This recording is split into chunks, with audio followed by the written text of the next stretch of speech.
Okay, guys, this book calling thing is starting to get a little out of hand.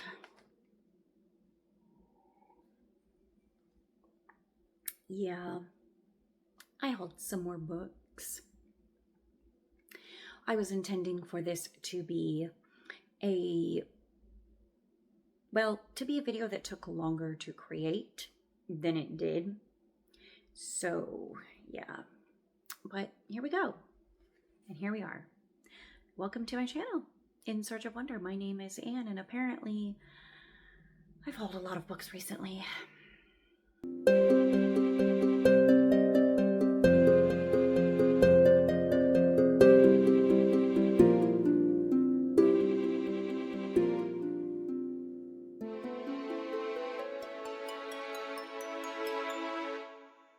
Hello there, it is the beginning of April, and I am just going to film right now a short clip of books that I have collected recently.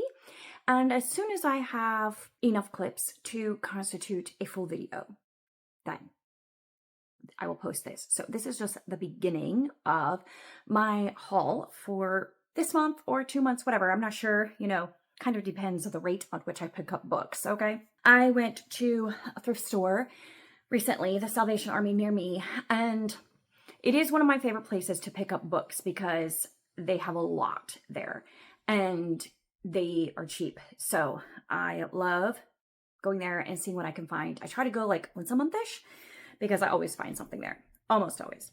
So my haul this time was The Moonstone by Wilkie Collins, which I thought by the size of it that it must be abridged, but it says it's complete and unabridged on the back. So I thought that this was one of his longer ones, but it's 430 some pages. So does that sound right to everybody? I don't know. I have read The Woman in White by him, but it's been many years and I want to reread that one, but I also want to read more by him. So I was happy to find this copy of The Moonstone in my thrift store for like $1. So I definitely will be reading this one. It might go on my Victober TBR, we'll see. These next two ones are not of general interest, but I picked them up anyway. And the first one is Homeopathy Beyond Flat Earth Medicine. So kind of a funny title. It says, a family physician explains this holistic medical science. So this is obviously about homeopathy, which I'm very interested in and have found to be very useful, actually. And I don't quite understand the flat earth part, but on the back it says, conventional medicine is flat earth, quote unquote, in that it approaches health problems from the perspective of the disease instead of the patient. Just as the earth appears flat and the sun appears to revolve around the earth, so also it appears the physicians treat patients when treating their diseases. This is not true. As you will see, it is possible to treat the patient directly as a whole. I feel like that analogy kind of breaks apart. It's kind of a strange analogy. I mean, I sort of get what he's saying, but also like feel like he could have used a better one.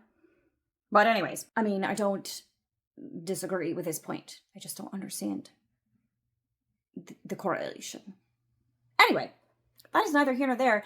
I'm looking forward to, as I flip through it, I could see that he gave some of the history of homeopathy and also goes through, I don't know, a lot of different information about it. The basics of homeopathy, the brilliance, the history, the healing, questions about healing with homeopathy, how to get results, special situations, and etc.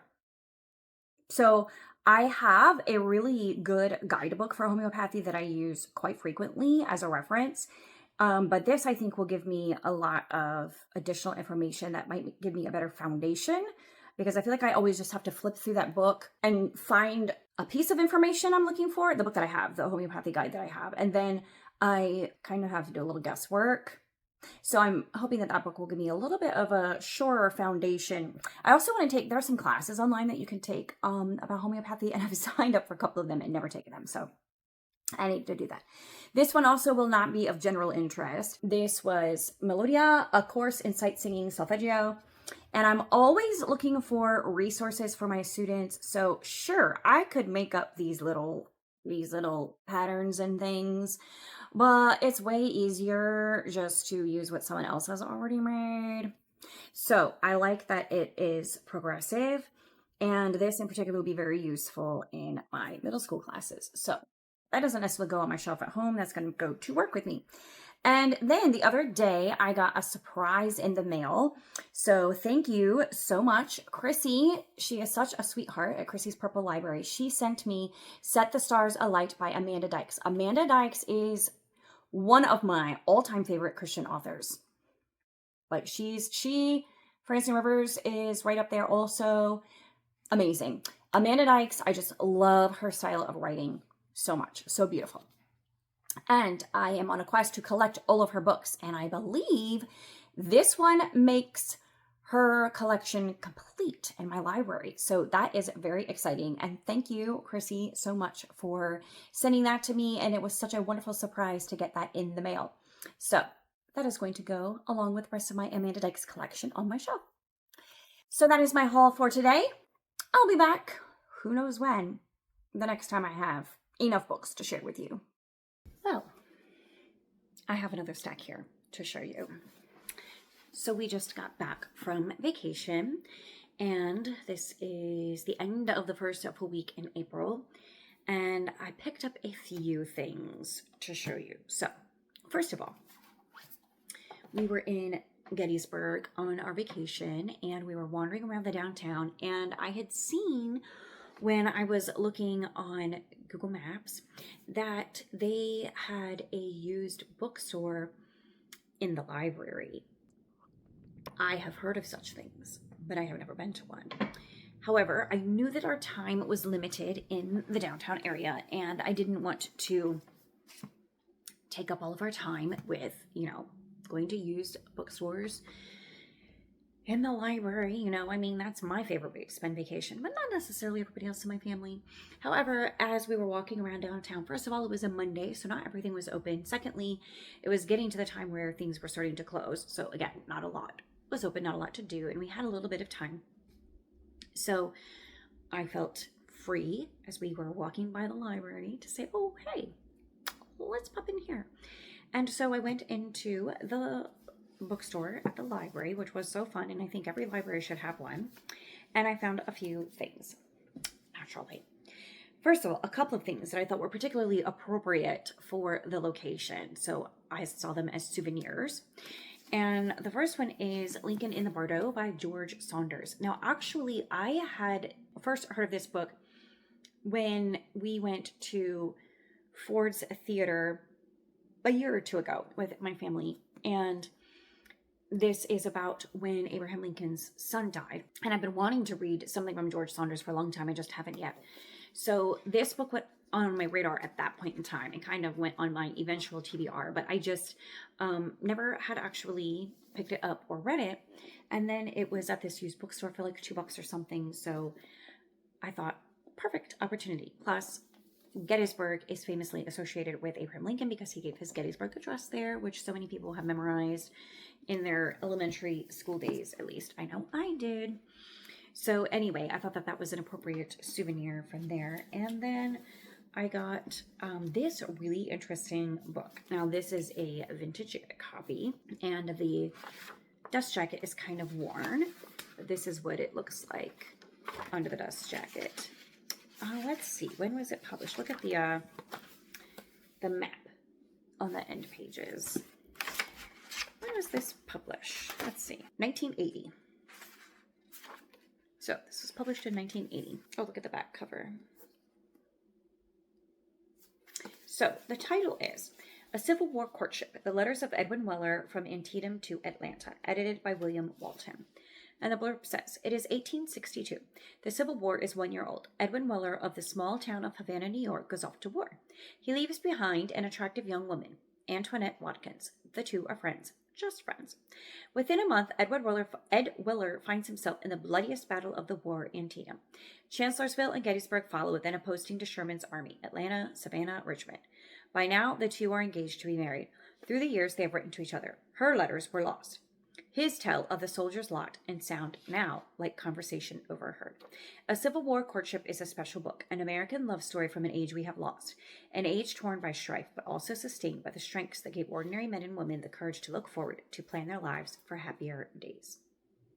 The young lady who received and preserved the letters in this book, Antoinette Watkins, embodied an amazing span of American history. Her grandfather served at Valley Forge with George Washington. Her husband fought at Gettysburg. Her grandson, William Walton, parachuted into Normandy as a war correspondent in 1944. Wow. That's cool. So, I thought that that was really, really interesting and definitely the perfect souvenir from Gettysburg. So, I'm looking forward to reading that. I may save it for Epistolary January next year, or I may just pick it up sooner than that because I'm very curious to read it. And then the next book I just picked up because they had a really nice copy of it, and that is Wild Strawberries by Angela Thirkell.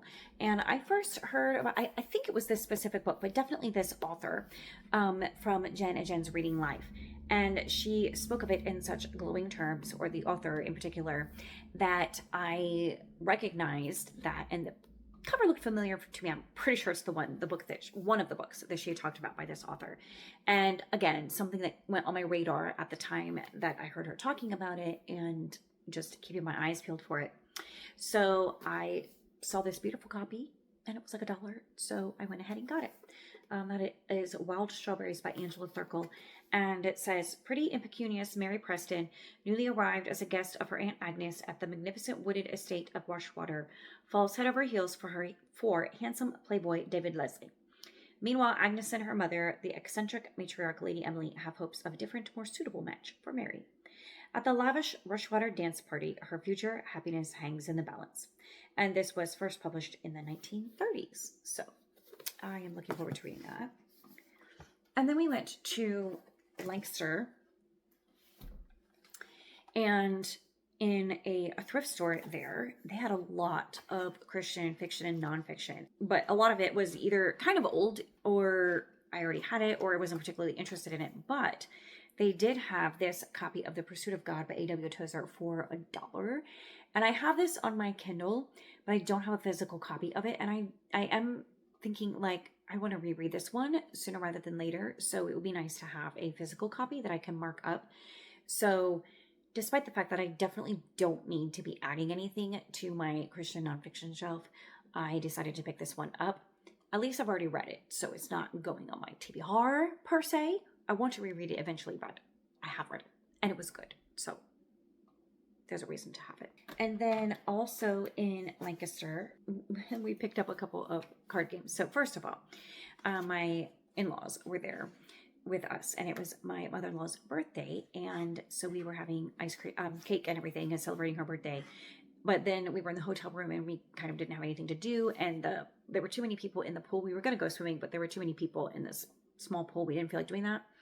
So we ran to Target and picked up Uno. But I love this. This is like the vintage design of Uno. We already have multiple copies of Uno, but here's another one. But a game that I have played many times and I love, but I actually did not have myself. And we finally picked it up, and that is Dutch Blitz. And if you have never played this game, it is so fun. Find a copy of the game and play it. It is so fun. It is very fast-paced and exciting. I'm going to read you this little poem on the back. A wonderful good game. Dutch Blitz is such wonderful good fun for young folks and old ones too. Why, you should see the ones who plays. They gets in such a stew. Easy to learn, exciting to play for 2 or 3 or 4. And this for sure is one such game that ain't gonna be no bore. So now sit down with your friend or kin and try this game to play. Just bet that when you get started once, you'll play for most the day. So, and we played it at the last night of our vacation at our Airbnb and had a marvelous time, or a wonderful good time. That was my haul from vacation. And now I think that that is enough of a haul to get this video up. So I really need to be offloading some more books here so that my in and out list in my reading journal is a little more even. Like I got it kind of more even, and now it's going to be lopsided again. So yeah, I need to unhaul some books now. We can do it. Anyway, that is my haul for now. And I hope you enjoyed. Let me know if you've read any of these books and if you like them or not, and if there are any that I should prioritize in my reading. And I will chat with you next time.